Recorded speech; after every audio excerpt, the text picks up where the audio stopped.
not long ago was on that train. Am I right about that? Mister, I'm sorry. I apologize, but you know what I mean. In other words, so Yitzhak's mother was on this one of those early. He told me because he visited me in the Shiva house. Was on that one of those 2 or 3 or 4 trains that took off before they stopped him. Now, in the case of someone like my mother, her company, in order to survive, did what all the Jewish companies or companies that had Jewish managers and owners had to do under the Nuremberg laws. And that is, you had to do at least 51% to a non-Jew, Aryan, they called it the Aryanizator, the Aryanizator, the guy who makes the company now kosher, or if you wish, treif. And they don't want any companies owned by Jews. You understand what I'm saying? Now, in some places, they just shot the guy and took it over, as like in Poland. In other countries, they were more clever. In Slovakia, what they figured like this. Here's a firm, for example, my mother's. They're doing good business. They're helping the economy. So we'll do a 51% deal. So they will have someone who's not Jewish running the operation, although the Jews will actually do the day-to-day regulations of it. Well, if you were a clever Jewish business in a country like I'm speaking about, where it was possible to do these kind of tricks, you pick your guy. And so that's what they did. This couple, Frankel was their name, they got a hold of somebody who was a director of the National Bank or something like that, who was the head of the Hungarian Fascist Party, who was a nice guy, and knew them from before the war. And the end of the story is 60-40. And that's what it was. They come in for 60-40. And he pretty much left them alone. And one of the things he did, being the head of the Fascist Party, and being such a high macher among the pro-Hitler types, was he was able to get out special passes for the bosses and for the few people on the staff that he liked. And my mother was one of them. She was one of them because he had interactions with her, apparently. And she had a lifesaver. She had a special exemption. It was illegal. Because I'll tell you again, if it was Germany, you couldn't get it. If it was not Germany, you could get these things.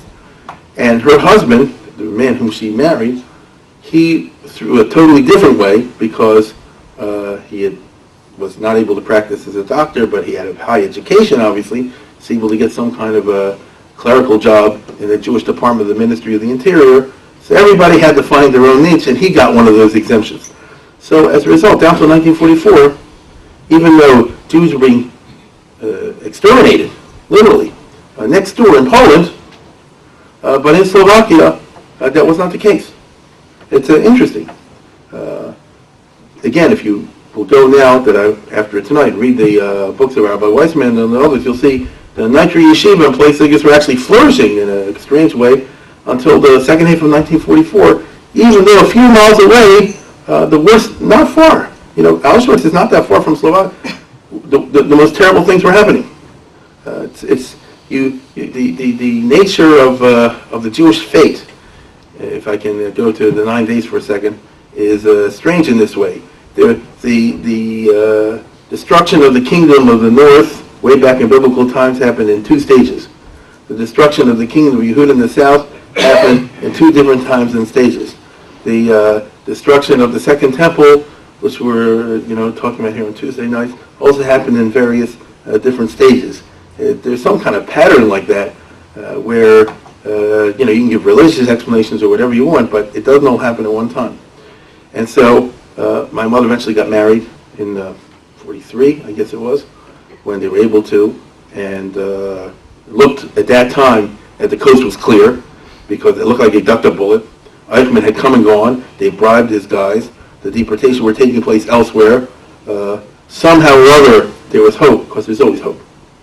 There's always hope that they'd make it through the war and be happy ending.